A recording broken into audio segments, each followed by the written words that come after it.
পুনৰ আন্তৰ্জাতিক সাঁতোৰত জিলিকিব এলভিছ আলী হাজৰিকা ইংলিছ চেনেলৰ পাছত এইবাৰ আমেৰিকাৰ কেটেলিনা চেনেল আমেৰিকা যুক্তৰাষ্ট্ৰৰ পৰা মেক্সিকো পাবগৈ সাঁতুৰি পাৰ হৈ দেওবাৰে গুৱাহাটীৰ পৰা ৰাওনা হ'ল এলভিছ আমেৰিকা যুক্তৰাষ্ট্ৰৰ পৰা মেক্সিকোৰ মাজত আছে প্ৰখ্যাত কেটেলিনা চেনেল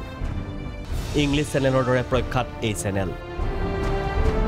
কেটেলিনা চেনেল সাঁতুৰি পাৰ হোৱাৰ বাবে প্ৰস্তুতি চলাইছে এলভিছ আলী হাজৰিকাই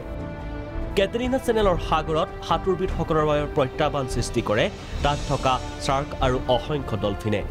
তেতিয়া ডলফিনছ মানে আহে বহুত আহে আৰু সো তেতিয়া আমাক কি কৰে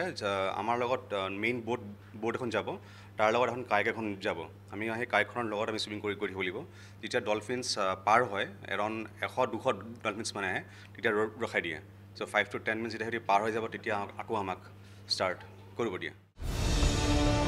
এলভিছৰ এই যাত্ৰাৰ শুভাৰম্ভ হয় প্ৰাগ নিউজৰ কাৰ্যালয়ত অভিযানৰ ফ্লেগ অফ মুখ্য পৰিচালন সঞ্চালক সঞ্জীৱ নাৰায়ণৰ মুখ্য সম্পাদক অজিত কুমাৰ ভূঞা পৰিচালন সম্পাদক প্ৰণয় বৰদলৈ অংশগ্ৰহণ অল দ্য বেষ্ট মই কম মোৰ ফালৰ পৰা বাট এটা বস্তু অসমৰ মানুহে নিশ্চিত হৈ থাকক যে এলভিছ আলী হাজৰিকা সফল হৈ আহিব ইয়াত তেওঁ ইতিমধ্যে বহু চেলেঞ্জ গ্ৰহণ কৰিছে আৰু অসমৰ বাবে গৌৰৱ কঢ়িয়াই আনিছে অসমৰ সম্পদ তেওঁ আৰু এই যাত্ৰাত তেওঁ এই প্ৰত্যাহ্বান গ্ৰহণ কৰি সফল হ'ব বুলি আমাৰ দৃঢ় বিশ্বাস আমাৰ আন্তৰিক শুভেচ্ছা তেখেতৰ প্ৰতি আছে অত্যন্ত চেলেঞ্জিং হেৰি আশা কৰিছোঁ এলভিছে পূৰ্বৰ যিবিলাক তেওঁ অভিযান কৰিছে অভিযানবিলাক সফল হৈছে এই অভিযানটো সফল হ'ব আৰু অসমলৈ গৌৰৱ কঢ়িয়াই আনিব আন্তৰ্জাতিক ক্ষেত্ৰত এইটো এলভিছৰ দ্বিতীয়টো সাঁতোৰ অভিযান এই অভিযান সফলতাৰে সম্পন্ন কৰক প্ৰখ্যাত সাঁতোৰবিদজনে